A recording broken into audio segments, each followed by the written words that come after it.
Welcome to my channel! Char lang yun. Okay. So, ginawa ko tong video na to para sa estudyante ko na mag-exam sila bukas. So, gusto ko kasi nakikita nila yung process nung sa review nila para ma-review nila and para meron silang ma-review later. And yun, hindi naman pwedeng gamitin ko yung recordings ko nung meeting namin kasi syempre data privacy, tsaka minor sila, so kailangan natin sumunod. So, ganito mangyayari. Okay? Share screen na ako ha. Na-zoom ko siya para nakikita nyo na din yung itsura ko. Para wala nang edit-edit. Diretso na. Diretso rin tayo. Yan. Yung one of the topics na included sa exam nila bukas sa estudyante, kung dapat mapanood nyo to, ay equation of a line or deriving equation of a line. Okay? Now, in equation of a line, di ba there are 4 methods or 4 ways to derive. Yung first method natin, when slope and y-intercept are given. Dito, binibigay yung slope at saka yung y-intercept. Yung y-intercept, yun yung point na dumadaan sa y-axis. Okay? Yan. We use the formula y is equal to mx plus b, where m is the slope, this letter yan, this variable, m is the slope, and b is the y-intercept. Binibigay yan sa problem. Halimbawa, derive the equation or determine the equation of a line whose slope is 5 and y-intercept is 3, ganon, or 0, 3. Binibigay yon. Kapag ganon yung case nyo, ito lang yung formula na gagamitin nyo. Okay? And then we have, when slope and a point are given. This time, binigay pa din yung slope, pero hindi na binigay yung y-intercept. Diba ang y-intercept nasa y-axis? Ngayon, yung point na to, anywhere in the Cartesian plane, binigay. Ibig sabihin, yung line na yon, it will pass through that particular point. Okay? And we're going to use the formula y minus y sub 1 is equal to m quantity x minus x sub 1. Where m is still the slope and x sub 1 and y sub 1 are the x and y coordinates given. Yun yung binigay na point, yung coordinate na kung saan magpapass through yung line natin sa Cartesian plane. Example,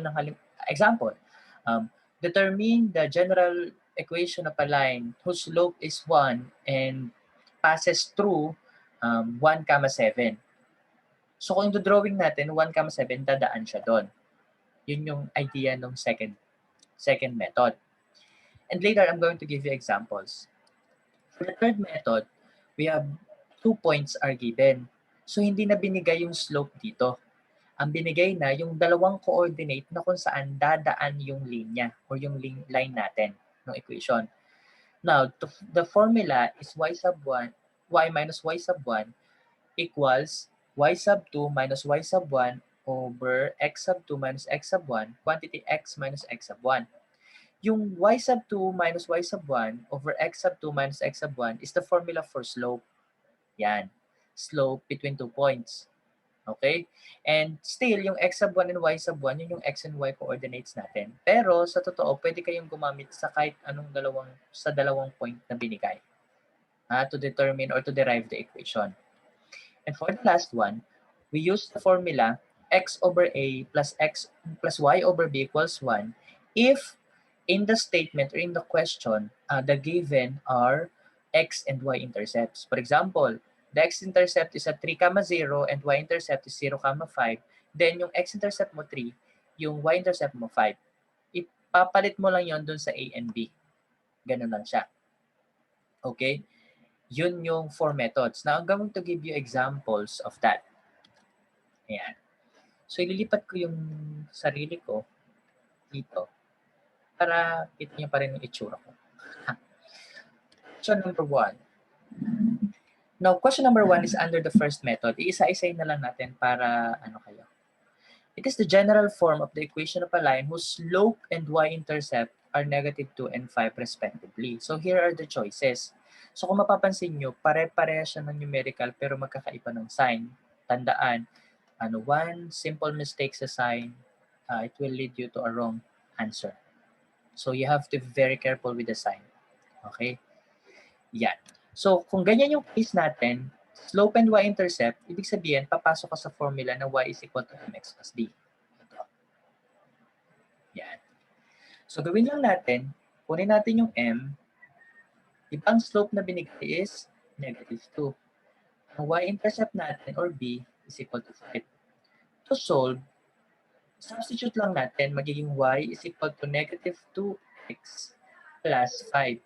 -2 kasi yung m at positive yung 5. So since general equation ang hinihingi, kailangan naka-equate sa 0. Ito lang yan. Hindi naman laging kailangan na expression and equal 0. Pwede namang 0 yung nasa left, pwedeng 0 yung nasa right. So kapag ganito yung case mo, negative yung x, sa general form kasi bawal mag-negative yung x. That positive. Yun yung parang formal way. So kailangan magiging positive ka. And since negative siya dito, we need to transpose these expressions on the right to the left. So magiging 2x na siya when transposed kasi diba we changed the sign. And y, kasi hindi naman mababago si y dahil hindi naman siya lumipat. And plus 5 will become minus 5 equals 0. So ito na ngayon yung general form natin. Ganito lang siya kasimple kapag first method. Ayan. So that's the answer. Okay. Next question. Question number 2, same with question number 1, given ang slope and y-intercept. Now, if you want to answer, if you want to try, pause this video and then sagutan nyo and then later, compare na lang natin yung mga sagot. Compare mo yung sagot natin para ma-practice kayo. Okay? So, we're going to use the same formula that we used on the first example. So, kunin natin ang slope na binigay ay 3/5. It's a fraction. And yung b natin is -2. So, substitute lang natin. So, magiging y is equal to 3/5x minus 2. Now, sa equation, kailangan natin matanggal yung denominator. Bawal ang denominator. So, gawin nyo lang, multiply nyo doon sa kung ano yung denominator. Usually, kinukuha natin yung LCD ng denominators. And since siya lang naman yung denominator, so yan na yun, 5 na. So, i-multiply natin lahat by 5. So, magiging 5y equals 3x na lang siya kasi cancel na to. Cancel na to 5 na to. Diba? Kasi kung multiply 5 times 3, 15 divided by 5, 3 pa rin. So, cancelin mo na lang. And then minus, kasi 5 times 2 is -10. And general, if you're going to notice, yung 3x positive na yan.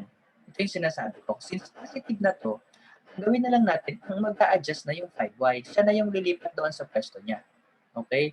Ganun yan. So, magiging 0 is equal to 3x. What will happen to 5y? Magiging minus 5y na, hindi minus 10. Kasi hindi naman lumipat si 10. Negative pa rin.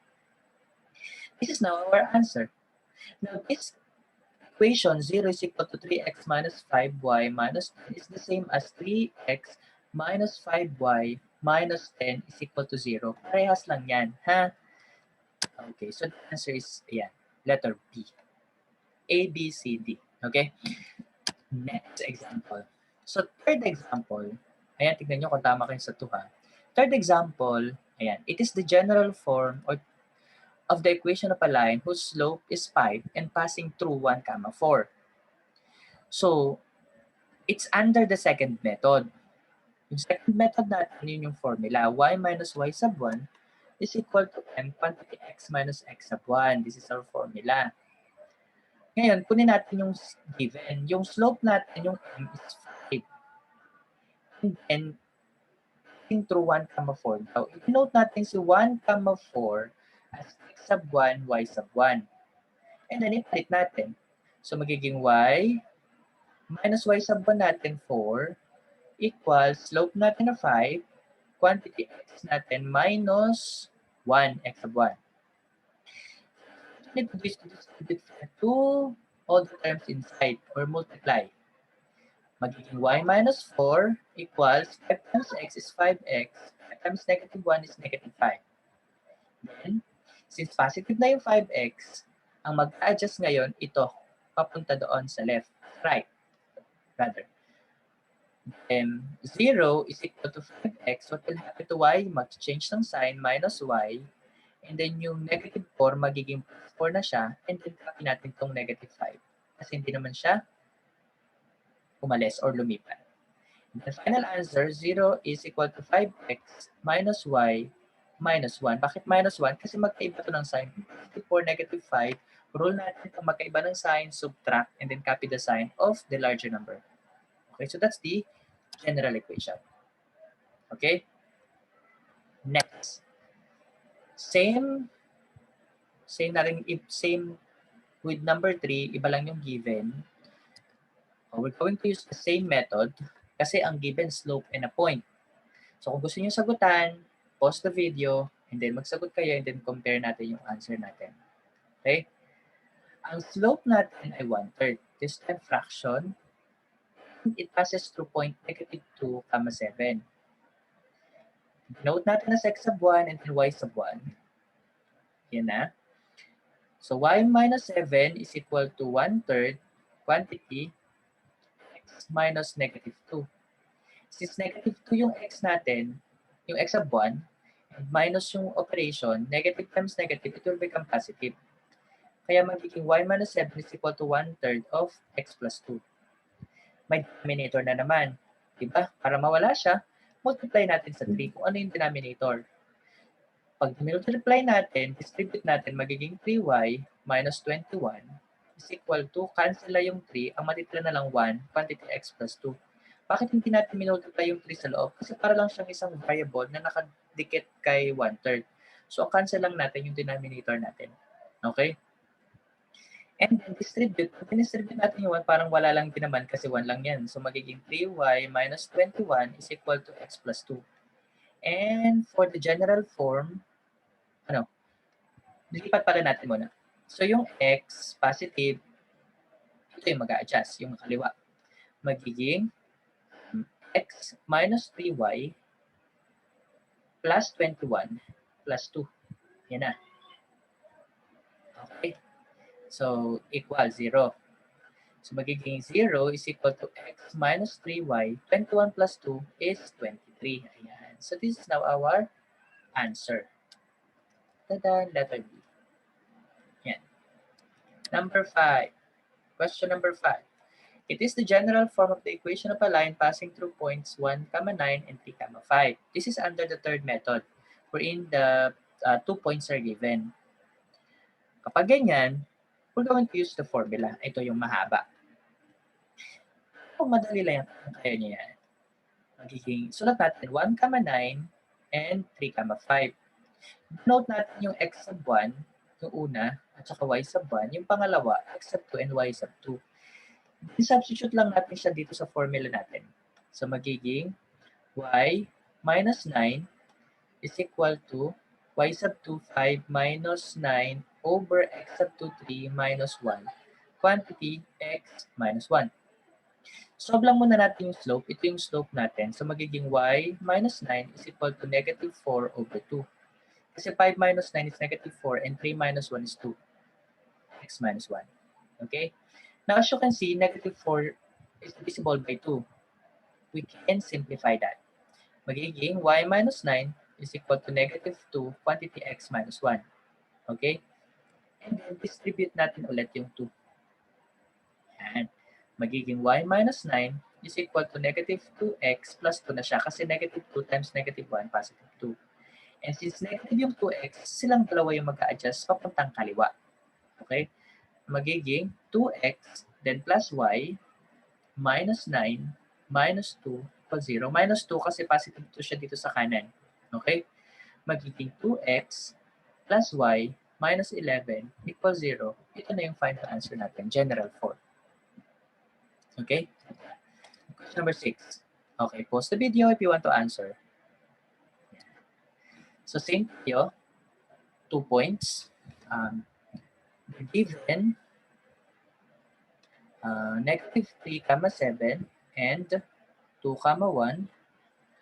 Ito na lang natin, denote lang natin as x sub 1 yung negative 3, y sub 1, x sub 2, and y sub 2. Palit natin sa formula. Magiging y minus 7 is equal to, yung y sub 2 natin 1, minus 7 over 2 minus negative 3. Yan. Quantity x minus negative 3. Yan. Solve natin yung slope, and then ito, since negative times negative is positive, magiging plus na yan. Pati ito, magiging plus na. Ganun yun na, pag minus tas negative, magiging plus na yon. Kasi negative times negative is positive. Now, to solve, y minus 7 is equal to 1 minus 7 is negative 6. So, kasi magkaiba. And then 2 plus 3 is 5. Quantity x plus 3. It will become x plus 3 na ha. Yan. Then, my denominator na 5. We have to eliminate that by multiplying all the terms by 5. So, sulat ko lang dito. Y minus 7 is equal to negative 6 over 5, quantity x plus 3. And then, multiply natin by 5. Sorry. Distribute natin, magiging 5y minus 35 is equal to negative 6 quantity x plus 3. Ayan. Kung dito, huwag nyo nang pakahabain. Tanggalin nyo na lang yung 5 sa ilalim. Okay na yun. And distribute natin si negative 6 doon sa loob.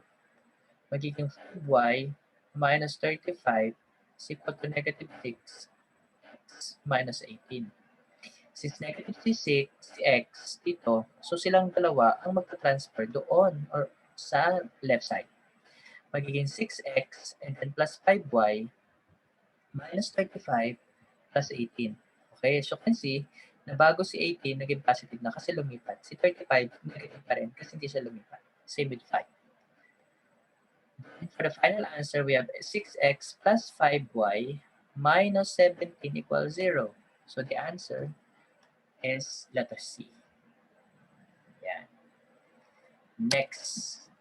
Question number 7. It is the general form of the equation of a line whose x and y-intercepts are 4 and 9 respectively. Kung papansin nyo, pare-pares talaga ng coefficient. Sinadya ko yan para sign lang yung magiging iba. Okay? Yan. Ang x-intercept natin, yung nauna. Yung y-intercept natin, yung pangalawa, according to the statement. Yan. Yung A natin is 4, yung B natin is 9. Kapag itong binigay, we're going to use this formula. Madali lang to sobra. Gawin lang, x over A, di ba 4, plus y over 9 equals 1. Para shortcut, wala nang LCD, ganito. Times mo yan, 9x, pagpalitin mo lang, plus 4y equals, it's 1. Yung constant natin dito ay product ng denominators natin. 4 times 10 is 36, kaya 36. This is general ang kinahanap.